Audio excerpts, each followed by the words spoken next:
Hello everyone, geography के इस नए वीडियो में आपका स्वागत है। आज हम लोग जानेंगे कोपेन का क्लासिफिकेशन। कोपेन ने कैसे अपना क्लाइमेटिक क्लासिफिकेशन दिया, उनका किस मॉडल से उन्होंने इंस्पिरेशन लिया और किस तरह से उन्होंने क्लाइमेटिक क्लासिफिकेशन किया पूरे वर्ल्ड का। तो वर्ल्ड मैप के साथ उसको समझते हुए आज हम लोग इस क्लासिफिकेशन को समझेंगे। तो सबसे पहले व्लादिमीर कोपेन जो थे वो जर्मन के रहने वाले थे और जर्मन के ये वनस्पति विज्ञानी और जलवायु विज्ञानी थे, यानी कि बॉटनिस्ट और क्लाइमेटोलॉजिस्ट थे। इन्होंने अपने थ्योरी में क्वांटिटेटिव मेथड का यूज़ किया और साथ में एम्पिरिकल मेथड का यूज़ किया, यानी कि साइंटिफिक मेथड का यूज़ करके ऑब्जर्वेशन, एक्सपेरिमेंट और स्टैटिस्टिक्स के डेटा के अकॉर्डिंग इन्होंने अपना थ्योरी दिया। कोपेन का जो क्लासिफिकेशन है वो कैंडोल के क्लासिफिकेशन से रिलेटेड है। उन्होंने इनके क्लासिफिकेशन को बेस मानते हुए अपना क्लासिफिकेशन दिया। तो कैंडोल ने जो 1874 में अपना क्लासिफिकेशन दिया था वेजिटेशन जोन का, उसको बेस मान के कोपेन ने अपना क्लासिफिकेशन किया। 1900 में कोपेन ने सबसे पहली बार अपना क्लाइमेटिक क्लासिफिकेशन पेश किया, जिसमें उन्होंने क्रिटिकल वैल्यूज़ माने हुए थे चीज़ों के, जैसे कि जो वार्मेस्ट मंथ है, जो कोल्डेस्ट मंथ है, जो सबसे ड्राईएस्ट मंथ है, उसके डेटा के अकॉर्डिंग उन्होंने क्लाइमेटिक क्लासिफिकेशन किया था।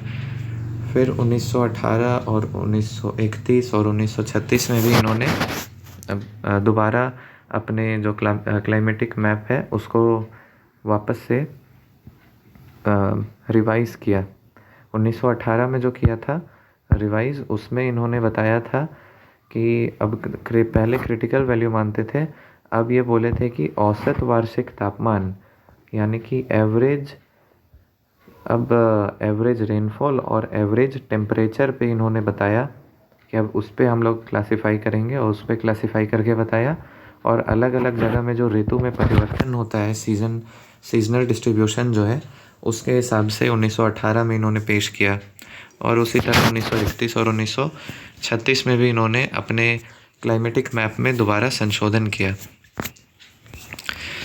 इसके बाद 1853 में ग्रीगर और पोही नाम के दो व्यक्ति थे, दो जोग्राफर थे। इन्होंने जो कोपेन का क्लासिफिकेशन था उसका फंडामेंटल चीज़ को संशोधित करके बाद में इसको क्लासिफाई किया। और कोपेन ने कैंडोल के ही जैसा क्लाइमेटिक क्लासिफिकेशन करने का सोचा था। और जैसा कैंडोल मानते थे कि जो वेजिटेशन है वो किसी एरिया का हम लोग को जलवायु को बताता है, यानी कि प्राकृतिक वनस्पति वहाँ के जलवायु को बताती है, ये कैंडोल मानते थे। उसी बेसिस पे कोपेन ने भी अपना क्लासिफिकेशन 5 टाइप्स में बांट दिया, A, B, C, D और E। ये 5 मेजर टाइप्स में उन्होंने डिवाइड कर दिया। तो A का मतलब हो गया ह्यूमिड ट्रॉपिकल क्लाइमेट। B का मतलब उन्होंने बताया ड्राई क्लाइमेट, जो कि बारिश के हिसाब से उन्होंने ड्राई कहा। C मतलब हो गया वार्म टेम्परेट रेनी क्लाइमेट, जिसको ह्यूमिड मेसोथर्मल क्लाइमेट भी बोला। D में उन्होंने स्नो फॉरेस्ट क्लाइमेट बताया और E में उन्होंने बताया पोलर क्लाइमेट, जो ध्रुव में पाया जाता है। इसमें B को छोड़ के बाकी सब जो है वो टेम्परेचर के आधार पे उन्होंने डिवाइड किया। तो इस तरह से उन्होंने A, B, C, D और E में क्लासिफाई कर दिया अपने क्लाइमेटिक मैप को। A, B, C, D और E, इस तरह से उन्होंने डिवाइड कर दिया और पूरा वर्ल्ड इस तरह का दिख रहा था। ये जो A, F, A, M, A, W है, इसको हम लोग समझते हैं, उसके बाद इस मैप को देखेंगे। तो सबसे पहले शॉर्ट फॉर्म समझ लेते हैं स्मॉल लेटर्स का।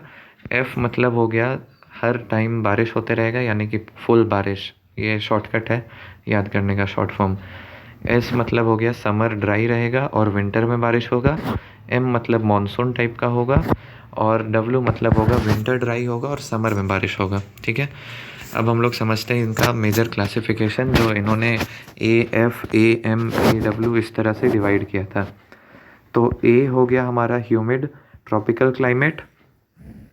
अब ह्यूमिड ट्रॉपिकल क्लाइमेट है तो यहाँ पे ठंडा होगा नहीं, मतलब विंटर, इसका कैरेक्टरिस्टिक्स है ये 3 पॉइंट में।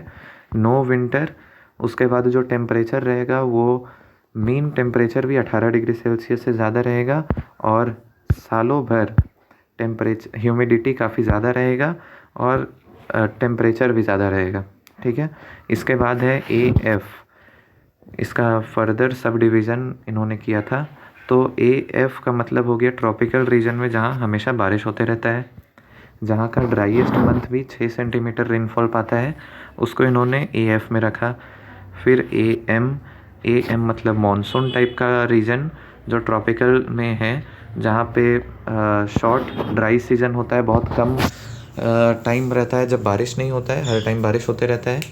फिर AW जिसमें इन्होंने विंटर ड्राई के बारे में बताया, ट्रॉपिकल ड्राई क्लाइमेट रहेगा। और फिर AS यानी कि समर ड्राई रहेगा, जो कि रेयर कंडीशन है क्योंकि समर में ही ट्रॉपिकल रीजन में बारिश होता है, तो ये रेयर कंडीशन है। इसको मैप में देखते हैं। तो AF, AM और AW को देखिए यहाँ पे दिया हुआ है। AF वाला जो रीजन है वो डार्क कलर से इंडिकेटेड है, ये वाला रीजन इधर, फिर ये पूरा डार्क कलर से। AM जो है वो थोड़ा लाइट है और इधर इधर ये भी पाया जाता है। और फिर लास्ट में जो AW है वो भी आप सब देख सकते हैं, यहाँ पे ट्रॉपिकल रीजन में ही ये सारा चीज़ यहाँ पे इन्होंने क्लासिफाई किया कि ट्रॉपिकल रीजन में जो रीजन्स पाए जाते हैं उसका सब डिवीज़न था। सिमिलरली B का इन्होंने बताया कि B जो ड्राई क्लाइमेट है, जो प्रेसिपिटेशन के अकॉर्डिंग है, उसको दो में डिवाइड किया, स्टेपी और डेजर्ट टाइप में, BS और BW में। तो जो स्टेपी टाइप का था उसको भी दो टाइप में बांट दिया, एक जिसमें टेम्परेचर 18 डिग्री सेल्सियस से ज़्यादा रहेगा और एक जिसमें 18 से कम रहेगा। तो जिसमें 18 से ज़्यादा रहेगा उसमें H वर्ड यूज़ किया और जिसमें 18 से कम रहेगा उसमें K वर्ड यूज़ किया। तो H और K के हिसाब से ये स्टेपी और डेजर्ट को आगे भी डिवाइड कर दिया। डेजर्ट में भी सेम, जो डेजर्ट टाइप में टेम्परेचर 18 से ज़्यादा उसमें BWH यूज़ किया और BWK यूज़ किया। अब इसको मैप में देखते हैं। तो BWH BWK है ना। अब जैसे BS है हमारा स्टेपी, तो यहाँ पे BS यानी ये जो येलो और ऑरेंज कलर है ये हम लोग का दिखा रहे हैं कि ये ड्राई क्लाइमेट है और स्टेपी ग्रासलैंड यहाँ पे पाया जाता है।